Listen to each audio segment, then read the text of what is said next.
Kaja Beton, vršilka dolžnosti direktorice Zavoda za turizem in kulturo Radovljica. Lepo pozdravljena. Tokrat ste se odločili za drugačno potepanje oziroma za drugačno novinarsko konferenco, da predstavite tudi kolesarsko omrežje, kolesarske poti. Ja, res je. Mi smo danes novinarje povabili na eno doživetje v naravo. Odpravili smo se iz Radovljice s kolesi proti Gozdni učni poti, v Mošnje in naprej skozi Dvorsko vas do gostišča Draga. Na poti smo naredili 2 kulinarična postanka.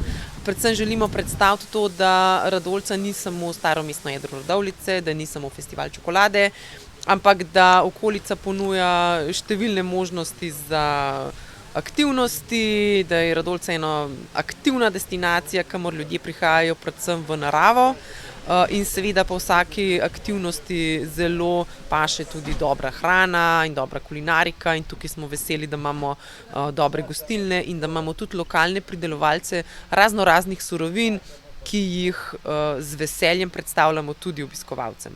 In kakšni dogodki se bodo odvijali skozi poletno sezono? Eden se že začenja s festivalom piva, 100-letnica Gorenjke z razstavo.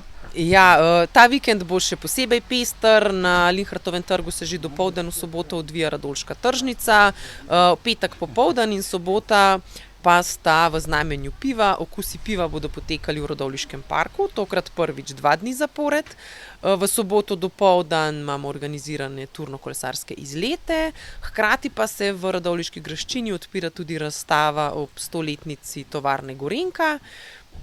Prireditve se pa potem kar nadaljujejo zelo lepo v juniju. Naslednja večja prireditev je festival swinga, ki se bo odvijal med 17. in 19. junijem v starem mestnem jedru. To je ena taka nova prireditev z mednarodno udeležbo plesalcev in bo zazibala staro mestno jedro v poletje. Potem pa seveda z julij nadaljujemo z koncerti na Linhartovem trgu. Še prej, konec junija, ob dnevu državnosti, pa pripravljamo 10. Radolško desetko. To je tek, ki ga pa letos dopolnjujemo s koncertom skupine Orlek v Grajskem parku, in tudi to mislimo, da bo super dogodek. Tudi Okusi Radovljice bodo tam, tako da se že veselimo teh lepih poletnih večerov, da bomo lahko vse to uživali. Lahko predstavite turno-kolesarsko omrežje? Seveda, z največjim veseljem. Turno-kolesarsko omrežje v Radovljici je nastalo lansko leto. Z 260 km pa 7000 višinci navzgor in navzdol.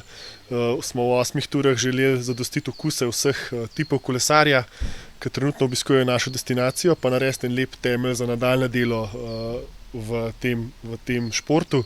Tako da smo ustvarjali en lep skupek 8 izletov, ki so dolgi lahko od 20 pa tam nekje majčkeno pod 50 km.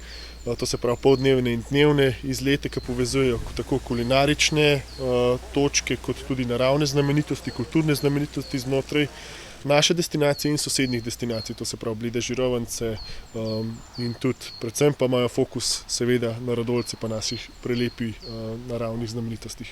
Nahajava se v Dragi, pa poglejva, kam se lahko pride iz Drage. Iz Drage tukaj lahko nadaljujemo svojo pot na najvišjo točko našega omrežja, to se pravi to Poljška planina, in nadaljujemo naprej po grebenu teh prelepih gora, se spustimo proti Svetemu Petru, pa nazaj lepo v Begunje na Gorenjskem. To se pravi, to je tudi vključeno v enega izmed naših izletov. Tukaj smo seveda v dolini Joska, tako da prav kaj drugih izbir tukaj pa nažalost ne moramo imeti.